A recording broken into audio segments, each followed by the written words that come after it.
Hello students, स्वागत है बेटा आपका एनसीईआरटी इन्फोबाइट्स के अगले वीडियो सेक्शन में। आज आपको बहुत इंपॉर्टेंट टॉपिक समझाने जा रहे हैं जिसका नाम है मोनोकॉट सीड्स।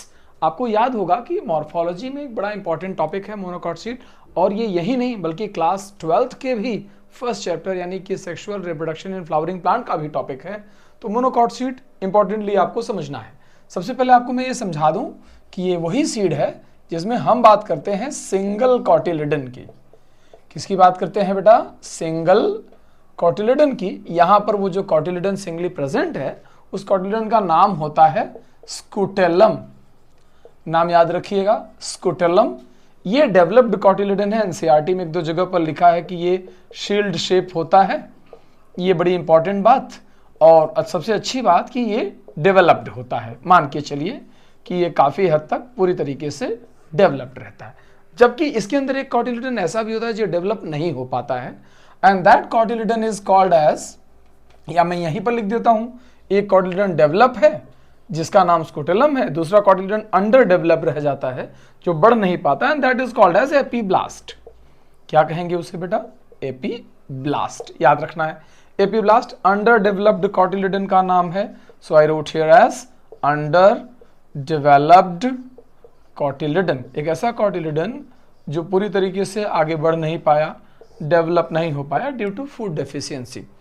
जो मोनोकॉट सीड होते हैं वो टिपिकली, वर्ड यूज किया है टिपिकली, यानी मोस्ट केसेस में ये एंडोस्पर्मिक होते हैं, यानी इनका एंडोस्पर्म बचा रह जाता है, इसीलिए हम इन्हें एल्बुमिनस बोलते हैं। एंडोस्पर्मिक या एल्बुमिनस, यानी एंडोस्पर्म पूरी तरीके से एम्ब्रियो कंज्यूम नहीं करता। ये बिल्कुल ऐसे समझिए कि जैसे सारे बच्चे किसी क्लासरूम में लंच बॉक्स लेकर आए, कुछ बच्चों ने 2 पीरियड के बाद अपने लंच को खत्म कर लिया, और कुछ बच्चे लास्ट पीरियड यानी लंच बॉक्स तक, जो लंच का पीरियड होता है तब तक लंच बॉक्स का खाना रखे रहते हैं। तो अगर कोई चौथे पीरियड के बाद आकर के पूछे कि आपके पास खाना है, तो जो बच्चे खाना खा चुके हैं वो कहेंगे कि नहीं है, और जो बच्चे खाना रखे हैं बचाए हुए हैं वो कहेंगे है।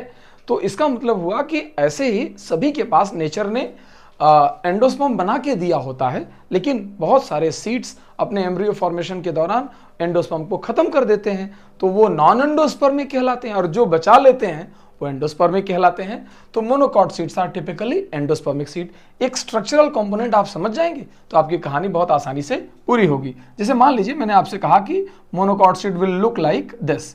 मैं आपको टिपिकल राइस का सीड का स्ट्रक्चर बताने की कोशिश कर रहा हूं। ये ऐसे करके यहां से जाता है और फिर यहां से नीचे इसके पास इस तरीके से स्ट्रक्चर जुड़ती है। यहां पर एक एक्सिस है, इस एक्सिस को मान लीजिए कि मैंने कहा कि ये एम्ब्रियोनल एक्सिस है।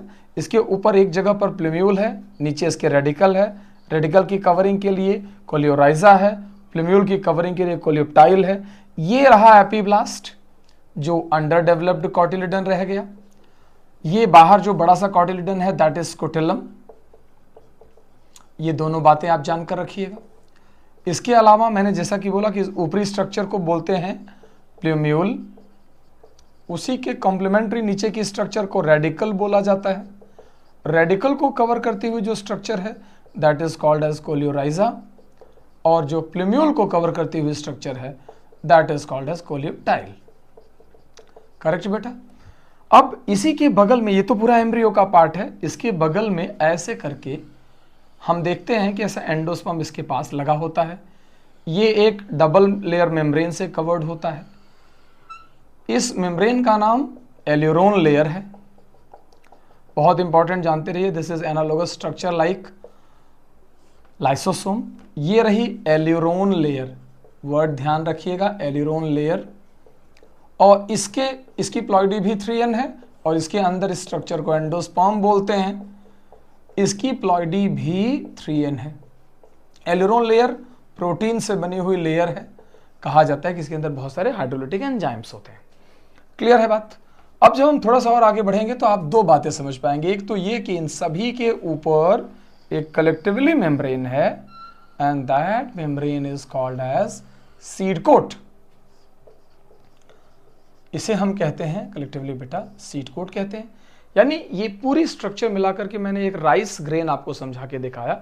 अगर आप कभी राइस ग्रेन ध्यान से देखेंगे तो ऐसा इलोंगेटेड सा होता है और इसे किनारे पर हल्का सा कटिंग होती है।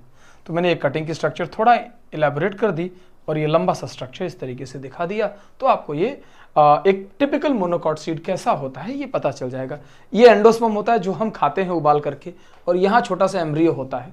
अगर आप कभी मार्केट में किसी ग्रोसरी स्टोर पर रुके हो तो आपने देखा होगा कि राइस ब्रान ऑयल भी मिलता है, वो इसी एम्ब्रियो का ऑयल होता है जो लोग यहाँ से निकाल करके और इसको क्रश करके इसका ऑयल भी निकाल के मार्केट में बेच देते हैं।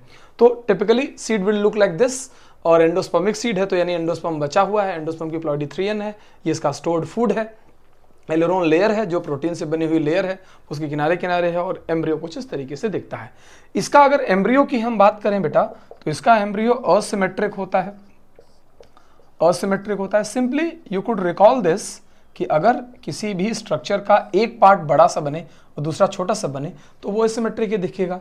तो इस तरीके से असिमेट्रिक एम्ब्रियो होता है, और इस प्रोसेस में हम यहाँ पर दोनों प्लेम्यूल को और रेडिकल को प्रोटेक्टेड देखते हैं। प्लेम्यूल आगे चलकर स्टेम फॉर्म में डेवलप होता है या कह सकते हैं शूट बनाता है, जबकि ये रेडिकल जो है आगे चलकर डेवलप होकर के रूट के फॉर्म में या अंडरग्राउंड पार्ट में डेवलप हो जाता है। क्लियर है? टिपिकली आपको ये बातें मेनली पता होनी चाहिए, इनको अच्छे से याद कीजिएगा, फिर हम इस पर फर्दर बात करेंगे। टेक केयर बेटा।